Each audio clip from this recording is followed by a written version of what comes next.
16 years ago, just after giving birth to my daughter, I found out her father, 52, was cheating on me, 38, with two of my sisters. We'd been married 5 years at this point and I was of course devastated.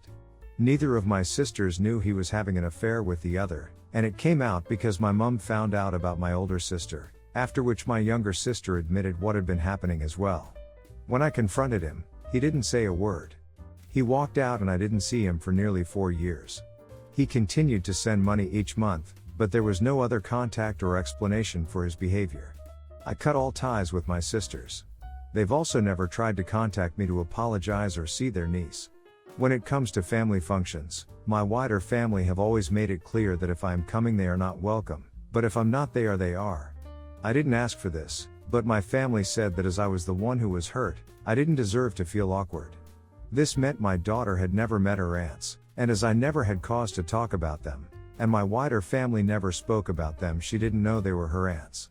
When my daughter was 4, he sent a letter explaining he had spent the last 2 years in therapy, dealing with various mental and addiction issues, and while it was no excuse for his behavior, he wanted to try and make amends. I was skeptical, but didn't want my daughter to never know her father, so very slowly we started having more contact.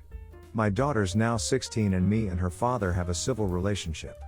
He's supported her financially and emotionally as a father should, and he's always been respectful of my boundaries. I'll never forgive him for what he did, however I do believe my daughter is better off for having him in her life. About a week ago, my older sister added my daughter on Facebook and they got chatting. My sister told her she was her aunt and she wanted to start mending old wounds. My daughter asked what she meant, but my sister refused to say it wasn't her place and told her to come to me. I was furious. I called my sister and screamed at her for upsetting my daughter and not coming to me directly. I thought it was manipulative and another example of why I didn't want her in my life. I then had to sit down with my daughter and explained what had happened. She was devastated and said she doesn't want any contact with her father. I told her I didn't want that. Despite his mistakes, he had proven he is now a good father and what happened was between me and him. She was adamant, however, and so I respected her wishes. Her father is devastated and believes it's my fault for telling her, and I should have made something up about why I fell out with my sisters. However, I don't think it would have been right to lie to her. I asked my friends and a few of them said I should have protected my daughter's relationship with her dad, and her not having him about will hurt her more than if I had lied to her. So am I the idiot? Edit. Thank you so much everyone for the responses. I didn't expect to get quite so many, so quickly, so I appreciate you all taking the time. It's so good to hear that the majority of you agree with what I did. It's so good to have a sanity check, as I really didn't feel like lying to her was the way to go, but was so worried if done the wrong thing. I'll definitely take on board what a few of you said about giving her time. You're right, she has only just found this info out, so I get that her anger is off the scale right now. I think in regards to encouraging her to stay in contact with her father, I've let her know that she shouldn't feel like she shouldn't see him because of what he did to me. I'm over it and genuinely happy she has/had a relationship with him, so if she does decide to go no contact, I've said to her she should do it for her own reasons, not mine, and I, as well as the rest of our family, will always support her decision. I don't want to push or prod her into calling him, only because I know when I stopped talking to my sisters, had my family tried to push me into forgiving or seeing them, it would have just caused resentment between me and them. I needed to do things in my own time and make my own decision, so I want to do the same for my daughter. Second edit. Just in response to some of the age comments. I've given rough dates and ages, but yes, I was 18 when we married, he was 30. Looking back as an adult, I wouldn't say there was ever intentional manipulation on his part. What I mean by that is, I don't think he went out of his way to find a young girlfriend because he could manipulate me. But I accept I was still very young, and infatuated. He was very immature and didn't see an issue with the age difference, when he clearly should have. We started dating when I was 16 and I introduced him to my parents when I was 17. They said they did like him as a person at the time, but did also see red flags and knew that I was strong-willed, as they would put it. They knew if they brought up the age difference, and openly disapproved of the relationship, I would have pushed back, and they wanted to make sure we still had a good relationship so that if they did start to notice signs of manipulation, abuse, etc., they were close by, could help, and also so I knew I could always come to them. My younger sister is adopted, and so is only 3 months younger than me. So there wasn't anything illegal going on when they started hooking up. Oh no. The father has to face consequences of his actions just because he's changed. Choices are permanent. So are consequences. Your daughter has every right to decide how she needs to feel about this right now, and that means always, always telling her the truth. Not the idiot. Let your daughter feel how she feels. Offer to get her therapy so she has someone to talk to about all this. Not the idiot. Lies always come out, and you don't need to sacrifice your relationship with your daughter because of things he has done. Could you have talked to her with him? Maybe, but it is not your responsibility. I do think it would be nice to talk to your daughter and say that this was not the purpose of telling her, and maybe talk to her about the letter he sent? Not the idiot. You cannot take the blame for any of this. You managed an extremely difficult situation incredibly well for years, then one of your sisters decided to interfere. The friends who expected you to lie don't realize that eventually this would all have come out anyway, and then you could have potentially damaged your relationship with your daughter. Not the idiot all day long. I, 30, live in France with my husband, 30. I'm originally from the UK, but I came to France to study for a year during university, met my husband, who is French, came back after I graduated, and we've settled down together here. His parents own a cafe/campsite near the sea that we've been working at together for the last 7 or 8 years, and they've just recently given it to us to run completely. I was visiting my family about a month ago, and I mentioned that we were looking to hire some more staff because we're hoping to expand a little next year. At the time, nothing was said, but since then my cousin, about 40 I think, has been in touch with me to ask if I'd consider hiring her daughter who's just turned 18. Her daughter's a bit down on her luck, I think. She struggled at school and has decided she wants to travel but isn't very confident and is worried about finding work abroad.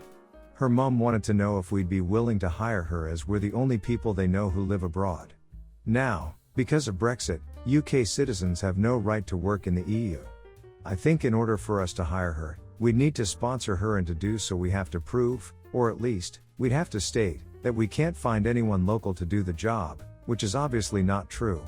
I explained this to her mom, but she's adamant we could sponsor her daughter to help out the family. I do feel for her daughter, I really do, and I told them that she's welcome to visit as a tourist, but that we're not going to sponsor her to work for us. It would cost us a lot of money, and it would essentially mean we're lying to the government. Now here's where I might have been the asshole.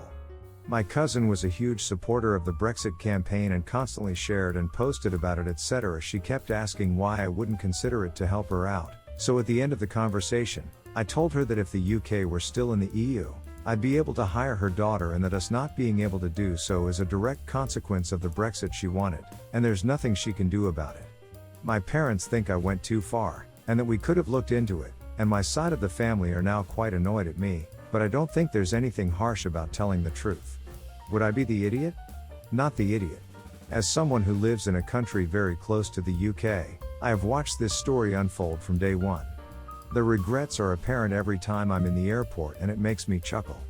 You would indeed be lying to France and possibly endangering your business. You don't owe family that much. Plus, by hiring locally, you'd be helping people in your direct area. You're the idiot. Even I see a lot of not the idiot, and I'll probably collect a bunch of neg votes. Why you have to be so antagonistic? You could have just said that you can't due to current regulations since Britain left the EU, as you explained before, and just been a broken record player on that point. No need to whip out the dagger and drive it in. So yes, you did go a little far there. You will absolutely get found out for trying to sponsor someone for a menial labor job. Countries don't screw around with sponsorship laws. You have no option, and explained that clear as day. But she should visit as a tourist. France is a beautiful country filled with supporting positive people, and it has done wonders for my self-confidence, and I'm sure it would do for your cousin's daughter as well. I am 8.5 months pregnant, and driving is hard for me. So my mom drives me around because my husband is working huge hours to get ahead before the baby comes. Last month she drove me to my favorite chocolate store, and I stocked up on my favorite flavors. The store has dozens of flavors of chocolate individually wrapped in colorful foil so you can tell the flavor. The store is about an hour's drive away from our home. My husband knows my favorite flavor. Half the bag was originally that flavor, but by now it's just even with the others. He came home from work yesterday, and after supper we were going to sit and watch TV. I waddled over to the couch and asked him to please bring me 2 of my chocolates. He did, and he grabbed a few for himself. No problem there. He came back to the couch with chocolate in his mouth. When he kissed me, I knew what flavor he took. He admitted he took the stracciatella ones. My favorite. I got kind of upset and he said it was no big deal, I could go with my mom and get some more. Yes, this company sells their chocolate everywhere, but that flavor, I've only ever seen this flavor in their store. I asked if he has been eating that flavor a lot and his face told me everything I needed to know. I yelled at him that it's not like it's easy for me to sit in a car for 2 hours. He said he would go out right now and replace them. He hit a couple of different stores, and a couple of grocery stores, they all told him the same thing. So he drove across town and came back with a big bag of just that flavor. While he was gone, I called my mom and she said I need to calm down because my hormones are making me crazy. I apologized to my husband, but he is still grumpy that he drove around for hours just to get me chocolate. I think he should know better than to eat my favorite flavor. I know this isn't as big a problem as some of the other stuff here. My husband is wonderful and he went out looking to replace my chocolate. After he didn't find it nearby, he chose to drive across town. I didn't force him to do it. When I said I made him do it, I meant he did it to make me happy. Sorry for any confusion. I clearly recall sobbing during my first pregnancy over a brand of potato chips that was discontinued, and my husband came home with an unsuitable, to me, replacement. It was ridiculous, and years later, we laugh about it. So will you. Best wishes for a smooth birth and healthy baby. No idiots here. In a year you will both be laughing about Chocolategate. This is the real marriage stuff no one talks about. You're a team. You're hormonal and pregnant, he went and got your special chocolate. I'd probably just start cracking jokes about it and say sorry for being a bit extra. No idiots here. He offered to replace them, he just didn't believe you when you said they were hard to find. He screwed around and found out. Also, not to pull the woman card, but I'm already seeing men in here being like, well, I'll never understand what pregnancy is like.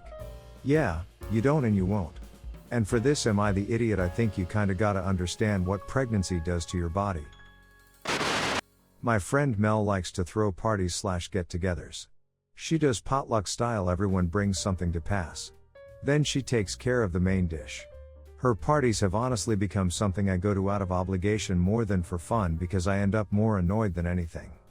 Typically a few weeks or a month ahead, Mel will make an event on social media and ask women to bring a dish, and men can if they want. Then she wants us, women, to let her know what dish we're making so there's no doubles. I usually try to make something, porcupine bread, or some side dish. If my boyfriend comes with, I make 2 dishes because I don't want us to be one of those couples that just bring one thing and he doesn't cook. There's this friend of Mel's, Claire. She brings the simplest things every time. Store-bought pasta salad, pre-cut fruit, a cheese and cracker tray. Which whatever, I don't care about that. Thing that bugs me is she always asks for leftovers and takes tons. Including stuff I bought. Like if I made 2 things of porcupine bread and one was still in Mel's oven, to keep warm, untouched, she just gives it to Claire. Maybe I'd like to take food I made home? Not just give it to someone? Since it's leftover, shouldn't that be my choice? Then there's this dude Mark, he doesn't bring anything and he acts like he's doing everyone a favor for eating their food. He's an opinionated jerk. He always critiques food, it's annoying. Then he has 3-4 platefuls. So Mel is having a party, she created the event and I said I'd go. Outside of these dumb events I have fun with Mel. Then today she posted asking what women would bring. I wanted to be petty because I'm sick of putting in effort when Claire and Mark don't and get more food, so I said I'd make a pasta salad. Claire jumped on and said, Mel, I wanted to bring pasta salad. Mel messaged me and asked me to bring something else and named some previous more effort and expensive dishes I've made. I said no. I said, how come Claire always gets to bring pasta salad? She said because she doesn't know how to cook. I said fine, I'll bring cut fruit. She asked why I was being like this and I said that I was sick of putting in effort to cook and other people that bring nothing or low effort stuff getting majority, including my leftovers. And my food being constantly critiqued by someone that brings nothing. She said these things are about getting together with friends and sharing food, not keeping score. I said fine, then I won't come. I guess Mel talked to 2 of our friends that go to these things and they said I'm being immature and petty and it should be about seeing friends more than who brings and takes what. My thing is I'm sick of putting time, money, and energy into cooking something and having my food reviewed by a jerk and given away to someone I don't really like. These events aren't even fun since only 3 people I'm friends with are there. Am I the idiot? Not the idiot, the real idiot here is the lazy food critic and the freeloaders. That said, you should have just told her you didn't want to come, and if you really felt you had to give an explanation you could just say that you prefer smaller gatherings, potlucks aren't your scene, etc. If she kept pressing you after you politely declined, then she would be the idiot. Not the idiot. When we like people, we do our best, until we feel we are being taken advantage of. That's someone who might be a people pleaser learning to set boundaries. Maybe host your own potluck.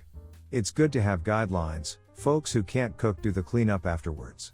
My wife doesn't cook, so she's always on the dishes.